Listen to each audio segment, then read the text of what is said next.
అది ఎక్కువ లాగా కొంచెం దూరం పెట్టుకోండి సార్, నాయిస్ వచ్చేస్తుంది. బాగున్నారా?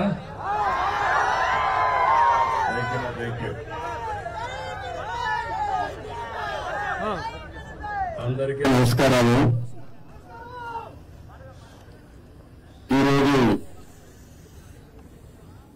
ఉత్తరాంధ్ర పర్యటన అనకాపల్లితో ప్రారంభించాను.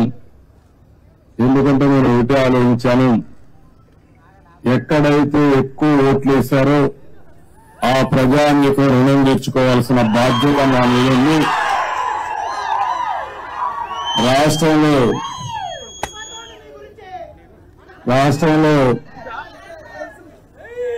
ఎక్కువ ఓట్లు ఉన్న ప్రాంతం ఈ ప్రాంతం ఎక్కువ పడింది. ఈస్ట్ గోదావరి, వెస్ట్ గోదావరి తర్వాత విశాఖపట్నం అయితే 5 లక్షల ఓట్లు పడ్డాయి. ఒక్కొక్క నియోజకవర్గంలో 70-80 వేల ఓట్లు పడ్డాయి.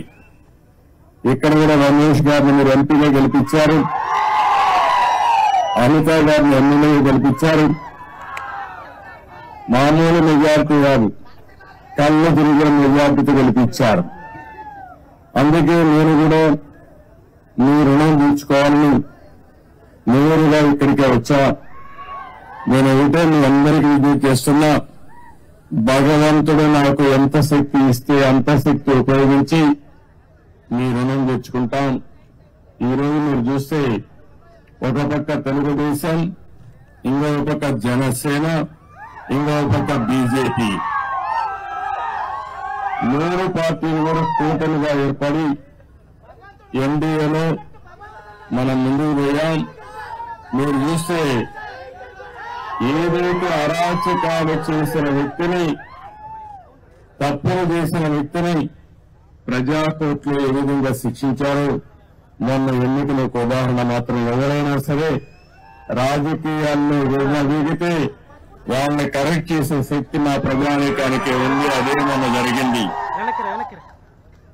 ఈరోజు నేను ఎన్నోసార్లు మేమందరం చెప్పాం, ప్రజలు గెలవాలి, రాష్ట్రం నిలదొక్కోవాలి. ప్రజలు గెలిచారు, గెలిపించారు. రాష్ట్రం నిలదొక్కోవడానికి మా బాధ్యత మేము చేస్తాం. మీరు కూడా పూర్తిగా సహకరించమని ప్రజలందరినీ కోరుకుంటున్నా.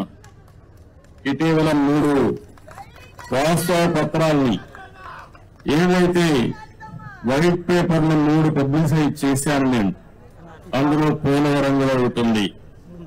ఈరోజు నేరుగా పోలవరం కెనాల్ కోసం వచ్చాను. ఉత్తరాంధ్ర సుజల స్రవంతి, ఈ ఉత్తరాంధ్ర సుజల స్రవంతి పూర్తి చేస్తే అనకాపల్లి జిల్లా గాని ఈ ప్రాంతం అంతా కూడా బ్రహ్మాండంగా అభివృద్ధి అయ్యే పరిస్థితి వస్తుంది. ఒక్క అనకాపల్లి జిల్లాలో 2,80,000 ఎకరాలకు నీళ్లు ఇచ్చే అవకాశం వస్తుంది. త్రాగునీటి సమస్య పూర్తిగా పరిష్కారం చేసే పరిస్థితి వస్తుంది. మీరు ఒక్కసారి చూస్తే నేను ఆ రోజు పండు తీసిన 5 ఏళ్ల మునుపు ఎక్కడుందో అక్కడే ఉన్నాయి, వేసిన దొంగలు అక్కడే ఉంది. ఏం తమ్ముళ్ళు ఒక్క ఇటుకేమైనా పని చేశారా అని మిమ్మల్ని అడుగుతున్నా. ఏమన్నా ఎక్కడైనా ఒక తట్ట మట్టి వేశారా అని నేను అడుగుతున్నా. వీళ్ళు చేసింది గోతులు దిగారు, గుంతలు తీశారు. బాగు చేయలేదు కానీ గుంతలు తీసే పరిస్థితికి వచ్చారు. ఈరోజు మీరందరూ ఆలోచిస్తే Uttarandhra Sujala Sravanthi left main canal 214 కిలోమీటర్లు రావాలి. ఇప్పుడే దీనిపైన మీరు ఒకసారి చూస్తే పోలవరం నేను 72% ఆ రోజు పూర్తి చేస్తే ఈ దుర్మార్గులు వచ్చి 72% పూర్తి చేసిన డయాఫ్రామ్ వాల్ పూర్తయితే దాన్ని గోదావరిలో కలిపేశారు. కాల్ఫర్ డ్యాములు డ్యామేజ్ అయినాయి. 2021 జూన్కు నీళ్లు రావాల్సిన పోలవరం ఇప్పుడు ఎప్పుడు వస్తుందో చెప్పలేని పరిస్థితి తీసుకొచ్చారు. ఏదేమైనా పోలవరం ఈ రాష్ట్రానికి ఒక వరం. ఉత్తరాంధ్ర సుజల స్రవంతి పూర్తి చేసుకుని పోలవరం ద్వారా గోదావరి నీళ్లు మనం తెచ్చుకోగలిగితే ప్రతి ఎకరాకు నీళ్లు ఇచ్చే అవకాశం వస్తుంది. కరువు అనే సమస్య ఉండదు. అందుకనే ఈ రోజు ఇక్కడికి వస్తానని ఒకటే ఆలోచించాను. పురుషోత్తపట్నం లిఫ్ట్ ఇరిగేషన్ పెట్టాం. ఇంకో పక్కన అక్కడనే పుష్కర లిఫ్ట్ కూడా ఉంది. 2 లిఫ్ట్లు చూస్తే పోలీస్ అరవాల్సిన పని లేదు. ఆ లీడర్స్ పంపి అక్కడ నిలబడుకుంటారు. మీరు అనవసరం గొడవ చేయొద్దండి. మనకు ముందు పార్టీ వాళ్ళే ఉండేవాళ్ళం. ఇప్పుడు అదనంగా గవర్నమెంట్ పోలీసులు కూడా ఉంటారు. మన లీడర్స్ జాగ్రత్తగా ఆర్గనైజ్ చేసుకోండి. ఈరోజు నేను ఇక్కడికి వచ్చినప్పుడు చూశాను. నా ఆలోచన ఏంటంటే గోదావరి నీళ్లు అనకాపల్లి జిల్లాకు రావాలి. గోదావరి నీళ్లు వస్తున్నాయి కానీ విశాఖపట్నం పూర్తిగా తాగేదానికి కానీ పొలాలకు కానీ నీళ్లు ఇచ్చే పరిస్థితి రావాలి. అందుకే ఈ రోజు కూడా పోలవరం పూర్తి కావాలంటే కొంచెం సమయం పడుతుంది. కానీ అది పూర్తయ్యే లోపల పురుషోత్తపట్నం పుష్కర లిఫ్ట్ ఇరిగేషన్ల ద్వారా ఒక 2500 క్యూసెక్స్ ఆఫ్ వాటర్ ని ఈ ప్రాంతానికి తీసుకొచ్చే అవకాశం ఉంది. అందుకే దీనికి ప్రాధాన్యత ఇస్తాం. ఇక్కడైతే అక్కుడెట్ నేను చూశాను. ఈ అండర్ పాస్ కూడా వేయాలి. ఈ 2 కూడా వార్ ఫుటింగ్ మీద ఈ రోజే టెండర్లు పిలిచి పూర్తి చేసే బాధ్యత ఇంజనీర్లకు అప్పచెపుతున్నానని చెప్పి కూడా నేను మీకు తెలియజేస్తున్నాను. కాలయాపన లేదు, ఇమ్మీడియట్ గా చేయాలి. అదే మరిగా వచ్చిన డబ్బులు అక్కడక్కడ అరాకొరా ఖర్చు పెడితే పనులు పూర్తి కావాలంటే చాలా సమయం పడుతుంది. అందుకని ఒక 800 కోట్ల రూపాయలు ఖర్చు అవుతుంది 93 కిలోమీటర్స్ వరకు పూర్తి చేసుకుంటే. దీనివల్ల దగ్గర 1,00,000 ఎకరాలకు ఈ అనకాపల్లిలో నీళ్లు ఇచ్చే అవకాశం వస్తుంది. ఇప్పుడే ప్రారంభించమంటున్నా. ఎంత వీలైతే అంత తొందరలో పూర్తి చేసి ఉత్తరాంధ్ర సుజల శ్రవంతి ద్వారా ఉత్తరాంధ్ర ప్రజానీకు రుణం తెచ్చుకుంటాం. అది పూర్తి చేసిన తర్వాత ఫర్దర్ గా ముందుకు తీసుకుపోతాం. ఇప్పుడు మనకుండే ఇన్ఫ్రాస్ట్రక్చర్ అంతా ఉపయోగించుకుని ఎక్కడికక్కడ నీళ్లు ఇచ్చుకుంటూ అక్కడి నుంచి ఇంకా ముందుకు పోతే మెరుగైన ఫలితాలు వస్తాయి. ఈ రోజు నేను అన్ని చూశాను. క్షేత్రస్థాయిలో ఇన్స్పెక్షన్ చేశాను. రేపు అధికారులందరూ కూడా యాక్షన్ ప్లాన్ తయారు చేయమంటున్నా. యాక్షన్ ప్లాన్ తయారు చేసిన తర్వాత ఏమేమి చేయాలో దాని ప్రకారం చేస్తామని చెప్పి కూడా నేను మీకు తెలియజేస్తున్నా. ఈ ప్రాజెక్టు పూర్తయితే 214 కిలోమీటర్లకు పూర్తి చేయాలి. మన ఈస్ట్ గోదావరికి విశాఖపట్నానికి త్రాగునీరు సాగునీరు 2 వస్తాయి. దగ్గర 4 లక్షల ఎకరాలకు సాగునీరు ఇచ్చే అవకాశం ఉంది.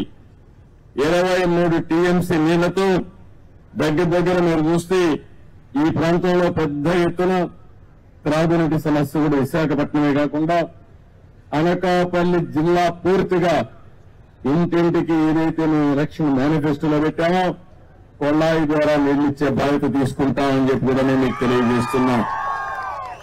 ఇవన్నీ కూడా చేయడం కోసం ఈరోజు నోటే చెప్పాను. దీన్ని మనం పూర్తి చేయాల్సిన అవసరం ఉంది. ఇప్పుడే నేను చెప్పిన ఫిగర్స్ లో కూడా మన వాళ్ళు చెప్పింది 800 కోట్ల రూపాయలు ఖర్చు పెడితే 93వ కిలోమీటర్ వరకు 2,20,000 ఎకరాలకు నీళ్లు ఇస్తాం, సాగునీరు ఇస్తాం. 2,20,000 ఎకరాలకు ఈ జిల్లాలో నీళ్లు ఇవ్వగలిగితే నా జన్మ సార్థకమైనట్టు అవుతుంది. అది కూడా మొదటి విడతలు ఫేజ్ 1. అక్కడి నుంచి ఫేజ్ 2కు తీసుకెళ్తాం. ఈ ఉత్తరాంధ్ర సుజల స్రవంతి వంశధార వరకు వెళ్తుంది. వంశధార గోదావరి, కృష్ణ, పెన్నా నదుల అనుసంధానం చేసి ఈ రాష్ట్రంలో కరువు లేకుండా చేయాలనేది ఎన్డీఏ అభీష్టం అని చెప్పి కూడా నేను మీకు తెలియజేస్తున్నా. ఇక్కడ షుగర్ ఫ్యాక్టరీ విషయం కూడా చెప్పారు. వాళ్ళకు కూడా హామీ ఇస్తున్నాను. 3 షుగర్ ఫ్యాక్టరీలు ఉన్నాయి. ఆ 3 షుగర్ ఫ్యాక్టరీలు కూడా పడకేసే పరిస్థితికి వచ్చింది. ఆ అసమర్థ ప్రభుత్వం ఏమాత్రం ఆలోచించలేదు. దీనివల్ల కూడా ఇబ్బందులు ఉన్నాయి. నేను అందుకని ఈ మధ్య కాలంలో మనం చూస్తే షుగర్ ఫ్యాక్టరీస్ లో కూడా చక్కెర తినే వాళ్ళు తగ్గిపోయారు. ఎందుకంటే ప్రతి ఒక్కరికి బాడీనే షుగర్ ఫ్యాక్టరీగా తయారైపోయింది. కాబట్టి చక్కెర తినే వాళ్ళు తగ్గారు, కానీ ఎథనాల్ తయారు చేసుకోవడానికి ఉపయోగపడుతుంది. ఇది సస్టైనబిలిటీ ఉండాలి, రైతులకు న్యాయం జరగాలి, రైతుల భాగస్వామ్యంతోనే పనిచేయాలి. అందుకని ఇక్కడే పార్లమెంటు మెంబర్ రమేష్ ని, అదే మరి అనిత గారిని ఇద్దరిని చెప్తున్నా, ఇక్కడే ఎమ్మెల్యేస్ కూర్చొని వర్కౌట్ చేయండి. రైతులకు న్యాయం చేయడం ఎన్డీఏ ప్రభుత్వం యొక్క మొదటి కర్తవ్యం, అది చేస్తాం. అదే సమయంలో ప్రతి ఒక్కసారి మీరు మా షుగర్ ఫ్యాక్టరీ పోయింది, రైతులు అన్యాయం చేయడం, ఉద్యోగస్తుల జీతాల్లో చెప్పే పరిస్థితి లేకుండా శాశ్వతంగా ఈ సమస్యకు పరిష్కారం చేయాలనుకుంటున్నాం. అది చేసి చూపిస్తానని చెప్పి కూడా మేము మీకు తెలియజేసుకుంటూ, ఇంకా ఈ రోజంతా ఇక్కడే తిరుగుతున్నా, ఇక్కడి నుంచి భోగాపురం ఇంటర్నేషనల్ ఎయిర్పోర్ట్ దగ్గరికి వెళ్తున్నా, మెట్రిక్ జోన్ కు వస్తున్నా. ఈ జిల్లాలో మొట్టమొదటిసారిగా నా పర్యటన మీరు చూస్తే పోలవరం అయింది, ఆ తర్వాత అమరావతి అయింది, నాకు ఓట్లేసిన కుప్పం కాన్స్టిట్యూన్సీ పోయాను, ఆ తర్వాత ఢిల్లీకి పోయి మన రాష్ట్రంలో మొత్తం దివాలా తీశాం. అసలు డబ్బులు లేని పరిస్థితి, ఆ డబ్బులు లేని పరిస్థితి నుంచి ఏ విధంగా అధిగమించాలో ప్రధానమంత్రి గారిని అందరినీ కలిశాను.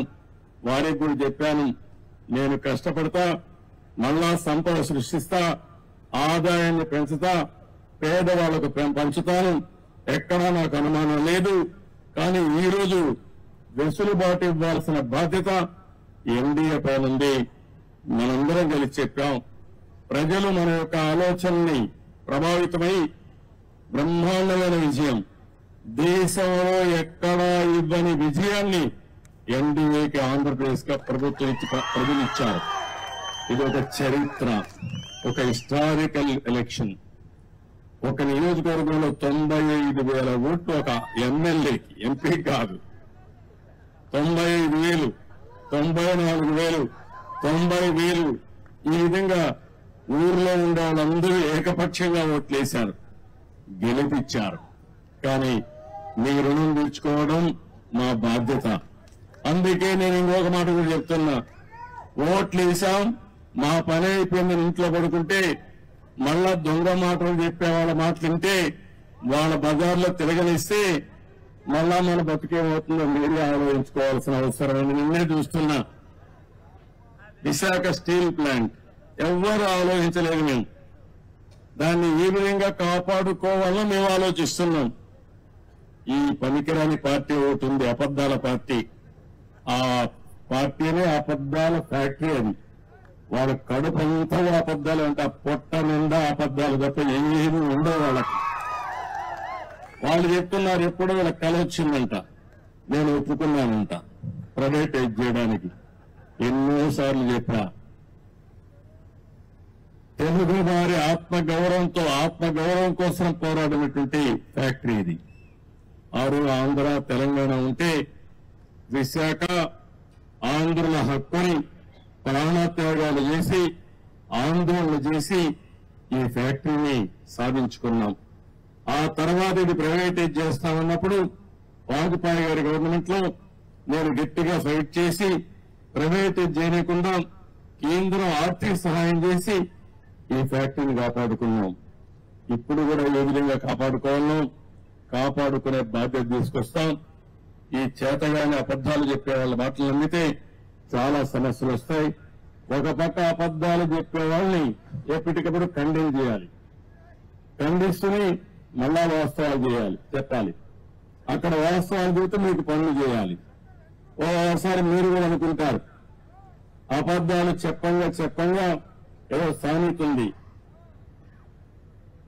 కుక్క పిల్లని తీసుకుపోతాం, గొర్రె పిల్లని తీసుకుపోతా ఉంటే ప్రతి ఒక్కరు కనపడిన వాళ్ళందరూ ఏంట్రా ఎవరోడా నువ్వు, ఇదేంటిది కుక్క పిల్లని తీసుకుపోతాను అంటే, ఒకటి చెప్తే నేను తెలివైన వాడిని, అది గొర్రె పిల్ల అన్నాడు. రెండో వాడు చెప్తే చెప్తే మళ్ళా చూసుకున్నాడు, మళ్ళా నిర్ధారించుకొని ముందుకు పోయాడు. మూడోసారి చెప్తే వీడికి అనుమానం వచ్చింది. నాలుగోసారి అంటే ఇది కుక్క పిల్లని పారేసి వెళ్ళిపోతాడు. అది పందాలో ఈ వైఎస్ఆర్ కాంగ్రెస్ పార్టీ పనిచేస్తా ఉంది కానీ కరడు కట్టిన ఆర్థిక ఉగ్రవాదులు వెళ్లి విశాఖపట్నాన్ని దోచేసినటువంటి దొంగలు వెళ్లి వీళ్ళు వదిలిపెట్టే సమస్య ఉండదు. ఏం భయపడవలసిన అవసరం లేదు. మీ మనోభావాలకు అనుగుణంగా ప్రయత్నం చేస్తాను, పనిచేస్తాం. నేను ఏదైతే హామీ ఇచ్చానో సూపర్ 6 అవన్నీ చేపిస్తాం. అది చేయించడమే కాదు, ప్రతి ఒక్క కుటుంబానికి నేను అండగా ఉంటా.